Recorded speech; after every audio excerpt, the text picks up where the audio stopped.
자, 구원의 길은 성경 전체를 통해 계시되지만 창세기 3장의 그 맥락의 원리가 간단하게 계시가 되어 있습니다. 창세기 3장은 하나님의 구원과 관련해서 구원자와 구원의 의미, 구원의 방식 이 세 가지를 가르쳐 주고 있죠.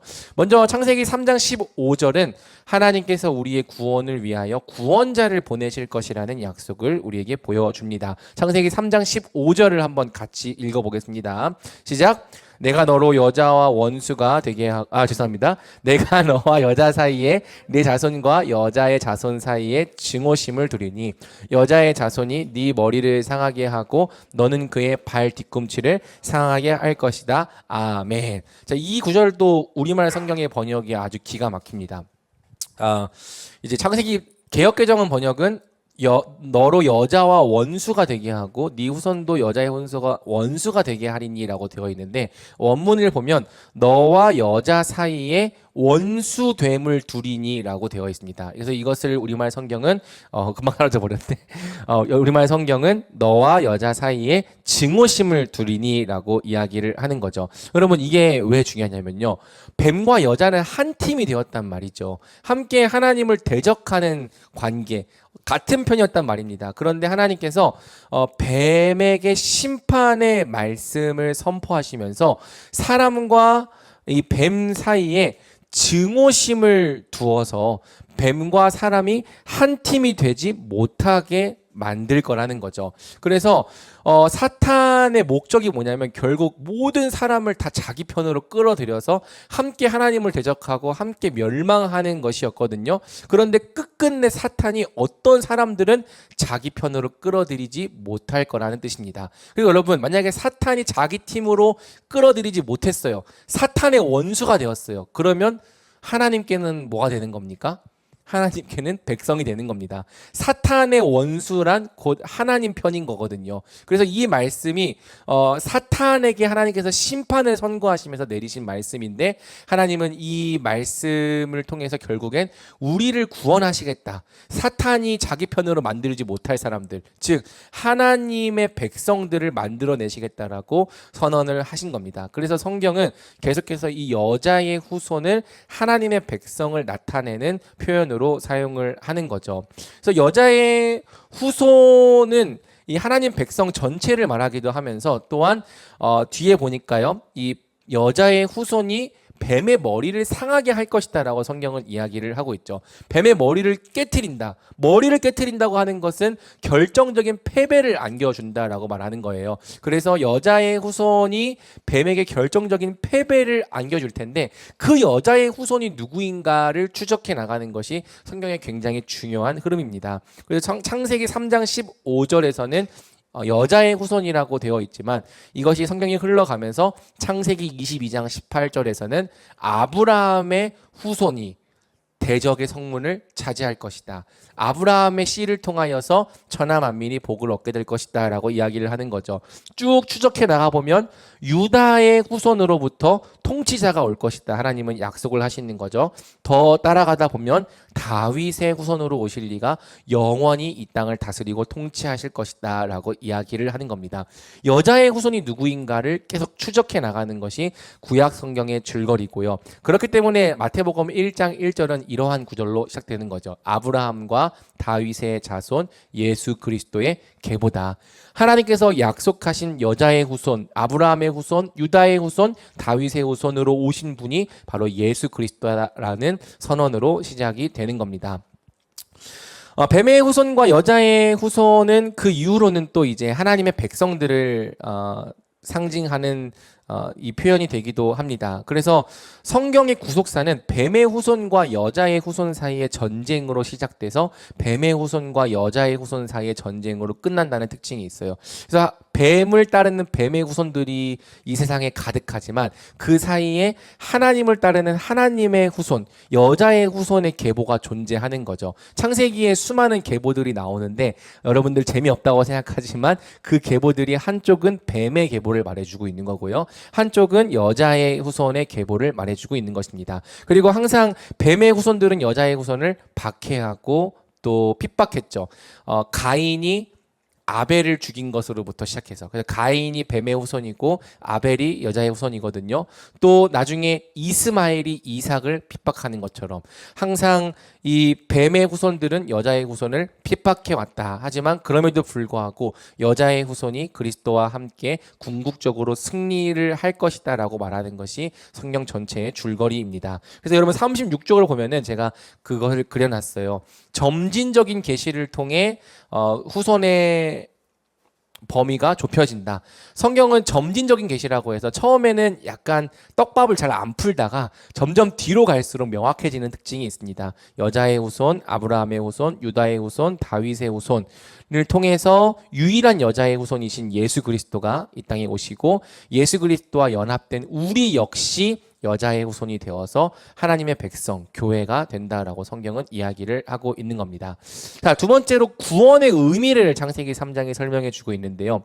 자, 여러분 이 복음이 선포되는 상황이 어떤 상황이었냐면 굉장히 뜬금없습니다. 하나님께서 뱀과 남자와 여자에게 심판을 선고하시는 순간이었단 말이에요.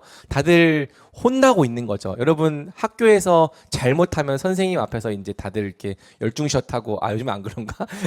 고개 숙이고 혼나고 있잖아요. 그런데 혼나고 있는 그 상황에서 선생님이 어느 한쪽 애를 더 혼내는데 알고 보니까 이 친구를 혼내는 내용을 잘 들어보니까 선생님이 나를 두둔해 주시는 내용인 거지. 이해가 됩니까? 그러니까 같이 혼나는 상황이지만 뱀을 막 두드려 패고 계시는데 그 뱀을 두드려 패시는 내용 속에 사람에 대한 구원의 약속이 들어있었던 거예요. 그럼 이 구원의 약속을 사람은 과연 이해를 했을까? 여러분 아담이 이해를 했을까요? 못했을까요? 많은 사람들이 못했을 거다라고 대답하더라고요. 물어보면. 그런데 아담은 이해를 했던 것 같습니다. 왜? 그 아내의 이름을 하와라고 지었거든요. 창세기 3장 20절입니다. 한번 같이 읽어보겠습니다. 시작. 아담이 그의 아내를 하와라고 불렀는데 이는 그녀가 살아있는 모든 사람들의 어머니이기 때문입니다. 하와란 이름은 생명입니다. 하나님께서 죽을 것이다라고 분명히 얘기했거든요.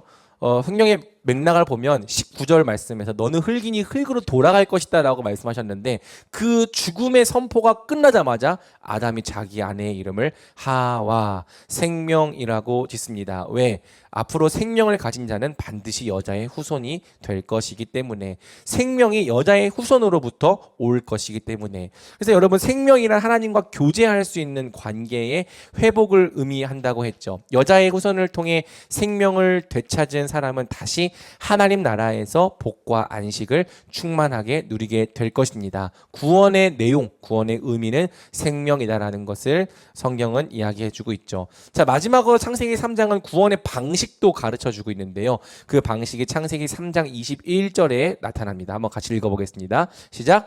여호와 하나님께서 아담과 그 아내를 위해 가죽옷을 만들어 입히셨습니다. 자, 죄의 결과와 수치는 무화과 나무 잎으로 해결할 수 없었습니다. 겉은 화려하지만 본질적인 가치와 영광은 여전히 상실된 상태로 사람은 남겨져 있을 수밖에 없었죠. 무화과 나무 잎을 아무리 잘 지어 입어도 사람의 그 내면 안에 있는 수치심 때문에 하나님의 낯을 볼 수 없는 거예요. 그래서 하나님께서 사람을 위하여 행하신 일이 무엇이었냐면 가죽옷을 입혀 주시는 겁니다. 이것은 오직 하나님만이 죄의 문제를 해결하고 죄의 수치를 가려 주실 수 있다는 사실을 가르쳐 주는 거죠. 중요한 것은 이 가죽옷이 어떻게 생겨났냐는 거예요. 가끔 여러분들이 보는 이 어린이 애니메이션은 하나님께서 마치 이렇게 펑 하시면 마술처럼 가죽옷이 뿅 하고 생겨나는 그런 애니메이션들이 있는데 성경을 완전히 잘못 오해하고 있는 것입니다. 가죽옷을 만들기 위해서 하나님은 사람 앞에서 짐승이 죽는 것을 보여주셨습니다. 짐승을 죽이시고 그 짐승의 가죽으로부터 옷이 나온다는 것을 보여주시는 것을 통해 너희 죄의 수치가 가려지기 위해서는 어떤 다른 존재가 죽어야 한다. 그 존재가 희생되어야지만 너희 죄의 수치는 가려질 수 있다라는 걸 하나님은 이 가죽옷을 통해 가르쳐 주신 거죠. 죄가 가려지기 위한 대속적 죽음의 필요성을 계시해 주신 겁니다. 나중에 이 가죽옷을 통한 대속적 죽음의 계시가 구약 시대에는 제사 제도로 발전되는 거예요. 제사를 통하여서 나의 죄는 내 죄가 이 제물에게 전가되는 것을 통해 용서받을 수 있다라는 것을 구약 백성들은 배웠던 거고요. 결국 이 가죽옷의 진정한 정체는 우리 주 예수 그리스도셨죠. 그래서 모든 죄의 수치는 우리 주 예수 그리스도로만 해결될 수 있습니다. 갈라디아서 3장 27절 우리 마지막 같이 읽어보겠습니다. 시작. 그리스도와 합해 세례를 받은 사람은 모두 그리스도로 옷 입었기 때문입니다. 사실 그리스도로 옷 입었다라고 되어 있지만 옷이라는 단어가 없어요. 원문에서는 그리스도를 입었다라고 되어 있습니다.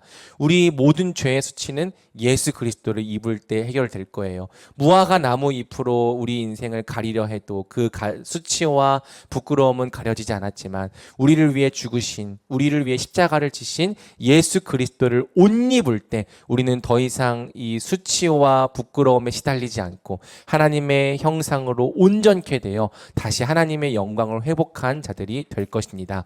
우리를 위해 십자가에 달려 죽으신 예수 그리스도를 우리에게 입혀주시는 것이 결국엔 우리를 구원하는 구원의 길이 될 것이다 라고 성경은 이야기를 하고 있는 거죠. 자, 마무리하겠습니다. 여러분, 오늘의 말씀을 통해 죄의 본질을 깨달으십시오. 죄의 본질은 여러분들이 어떤 행위를 하냐 안 하냐에 있는 것이 아닙니다. 여러분들이 도덕적으로 좀 부족하기 때문에 죄인인 것이 아닙니다. 우리의 마음 가운데 하나님을 사랑할 수 없고 하나님을 기뻐할 수 없고 또 내가 내 인생의 주인이 되어 살아가려고 하는 자기 중심성, 여기에 죄의 본질이 있습니다. 이 죄가 하나님께 큰 범죄가 되고 우리를 사망에 이르게 만듭니다. 죄의 결과가 얼마나 비참한지 깨달으십시오. 하나님을 떠난 인생은 복과 안식이 없습니다. 세상은 하나님 없이도 우리가 복과 안식을 누릴 수 있다라고 말하지만 우리 인생의 진짜 문제는 하나님을 잃어버렸기 때문에 생기는 것입니다. 다시 하나님과의 관계를 회복하는 것이 첫 번째입니다. 그분의 복 주심과 은혜 주심을 회복한다면 마치 이 탯줄을 연결받은 사람들처럼 우리는 다시 하나님 안에서 우리 인생의 구원과 회복을 누리고 경험하게 될 거예요.